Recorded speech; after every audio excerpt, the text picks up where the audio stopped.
پہلے لے لو، کتاب اسرار الشہادات، علامہ دربندی لکھتے ہیں اپنی کتاب میں کہ ادھر سے یزید نے 3 خاتون کو بھیجا۔ پہلی خاتون جو یزید کی بیوی جس کا نام ام حبیبہ، دوسری خاتون یزید کی بہن جن کا نام ہند، تیسری خاتون جس کا نام عاتیہ بنت یزید، یزید کی بیٹی عاتقہ بنت یزید، 3 خاتون کو بھیجا، بیوی کو، بہن کو اور بیٹی کو۔ ادھر سے یزید نے 3 خاتون بھیجا، ادھر سے جناب زینب نے 3 خاتون پاکیزہ خاتون کو بھیجا، 3 شہزادیوں کو بھیجا۔ جناب زینب نے بھیجا ام کلثوم کو، رباب کو اور سکینہ بنت الحسین کو۔ ادھر سے 3 خاتون کو بھیجا، ادھر سے یزید نے 3 کو بھیجا۔ اب یزید کے گھر میں 3 خاتون ادھر، 3 خاتون ادھر، ام حبیبہ کے سامنے بیٹھی ہے ام کلثوم، یعنی یزید کی بیوی کے سامنے ہے ام کلثوم، ادھر ہے یزید کی بہن ہند، ادھر بیٹھی ہے رباب، ادھر ہے عاتقہ بنت یزید، یزید کی بیٹی، ادھر ہے سکینہ بنت الحسین، حسین کی بیٹی۔ اب اسرار الشہادہ میں علامہ دربندی لکھتے ہیں کہ قد قامت عاتقہ بنت یزید، یزید کی بیٹی کھڑی ہوئی اور سوال کرتی ہے تم میں سے سکینہ کون ہے؟ یزید کی بیٹی کھڑی ہوتی ہے، سوال کرتی ہے تم میں سے سکینہ کون ہے؟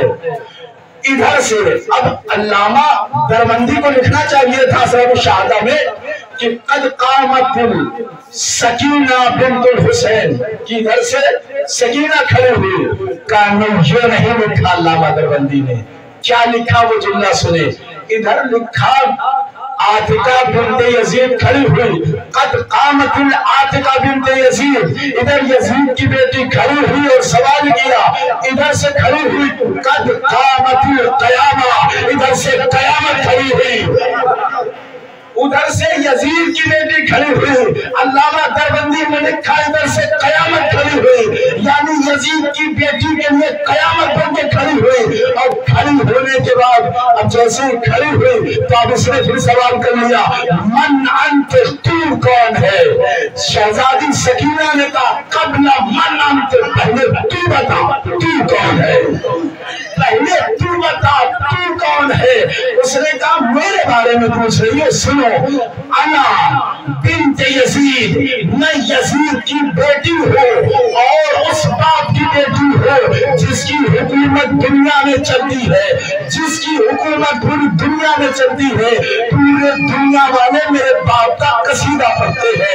اب ادھر سے شہزادی سکینہ نے کہا کذبت، تو جھوٹ بول رہی ہے، کذبت، تو جھوٹ بول رہی ہے۔ اس نے کہا کیا جھوٹ بول رہی ہو؟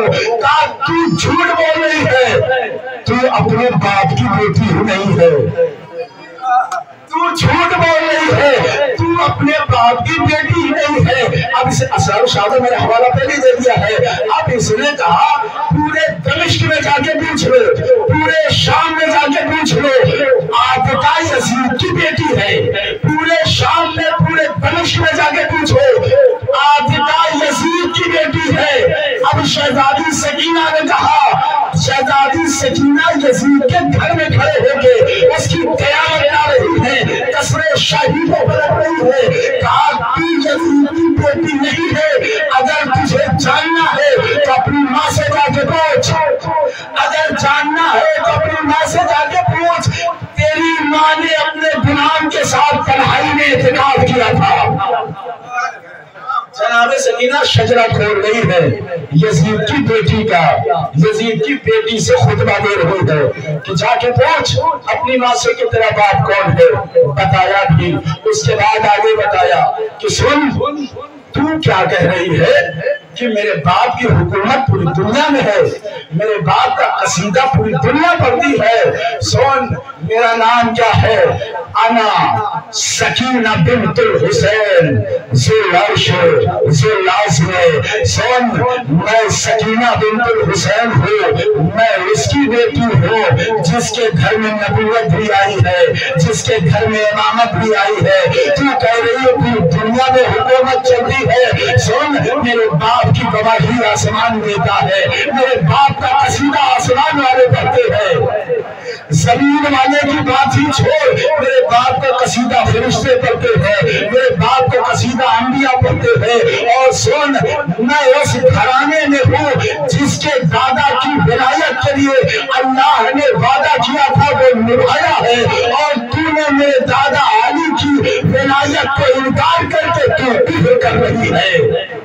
میرے دادا علی کی ولایت کا انکار کر کے تو کفر کر رہی ہے، تو کفر کر رہی ہے. سلام ہو شہزادی جناب سکینہ کو کہ انہوں نے فیصلہ کر دیا جو ولایت علی کا انکار کرے وہ گنہگار نہیں ہوتا، کافر ہوتا ہے. صلوات پڑھیں محمد.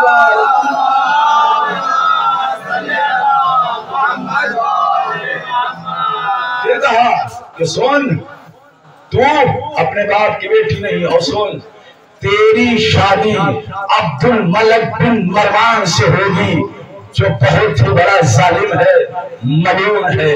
اور تیری نسل سے 9 ظالم پیدا ہوں گے جو ائمہ کے قاتل بنیں گے. جناب سکینہ بتا رہی ہے کہا سنو تمہاری شادی یعنی پتہ یہ چلا تمہارا باپ بھی ظالم، تمہارا شوہر بھی ظالم، آنے والی نسل میں 9 بیٹے بھی ظالم، کیونکہ تو اپنے باپ کی بیٹی ہے ہی نہیں. اسی نسل میں تو ظالم پیدا ہوتے ہیں، اسی نسل میں تو ظالم آتے ہیں، اسی نسل میں تو ملعون آتے ہیں. جب جناب سکینہ نے یہ جملہ کہہ دیا، وقت نہیں ہے کہ پورا خدا، جب یہ جملہ کہہ دیا تو عاتکہ رونے لگی، یزید کی بیٹی رونے لگی. یزید کا خبر پہنچی کہ آپ کی بیٹی رونے لگی تو اس کے بعد اس نے حکم دیا کہ ان بیویوں کو اٹھاؤ ان کے قید خانے میں بھیج دو، ان بیویوں کو اٹھاؤ ان کے قید خانے میں بھیج دو. لوگ بیویوں کو اٹھایا گیا، قید خانے کے قریب لایا گیا. قید خانے کے دروازے پہ سید سجاد کھڑے تھے. جیسے ہی سکینہ آئی، سکینہ کو گلے لگایا. ام کلثوم نے زینب سے کہا آج سکینہ نے ایسا خطبہ دیا جیسا فاطمہ نے دربار میں دیا تھا. آج جناب سکینہ نے ایسا خطبہ دیا جیسا فاطمہ نے دربار میں دیا تھا. اب ام رباب نے اپنے بیٹے سجاد سے کہا آج شہزادی سکینہ نے ایسا خطبہ دیا جیسا علی کوفے میں دیا کرتے تھے، جیسا علی کوفے میں خطبہ دیا کرتے تھے اس طریقے سے آج سکینہ نے خطبہ دیا ہے یزید کے گھر میں. اور سکینہ کون ہے؟ حسین کی دعا کا نام ہے سکینہ. دعا میں مانگا ہے کہ اللہ میرے سینے پہ سونے والی ایک بچی دینا. لوگ کہتے ہیں ایک شخص بھی مولا کائنات سے سوال کرتا ہے کہ ہماری قسمت میں جو لکھا ہوگا ہمیں مل جائے گا. کہا بے شک مل جائے گا. کہا پھر دعا کرنے کی کیا ضرورت ہے؟ دعا کرنے کی کیا ضرورت ہے جب قسمت میں لکھا ہوا ہے مل جائے گا. مولا کائنات نے کہا ہو سکتا ہے تمہاری قسمت میں یہی لکھا ہو کہ جب تم دعا مانگو تبھی دیا جائے. ہو سکتا ہے تمہاری قسمت میں یہی لکھا ہو جب دعا مانگو تبھی دیا جائے.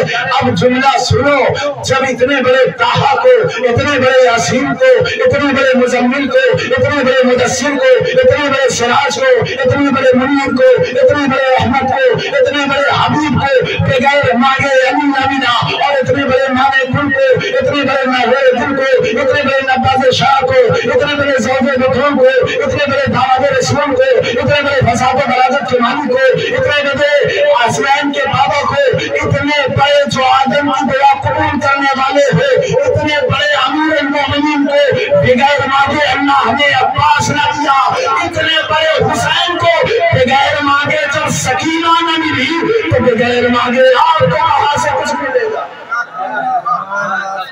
تو آپ بھی دعائیں مانگے. ہو سکتا ہے قسمت میں یہی لکھا ہو کہ دعا مانگو تبھی ملے، تو دعائیں مانگیے تو ملے گی.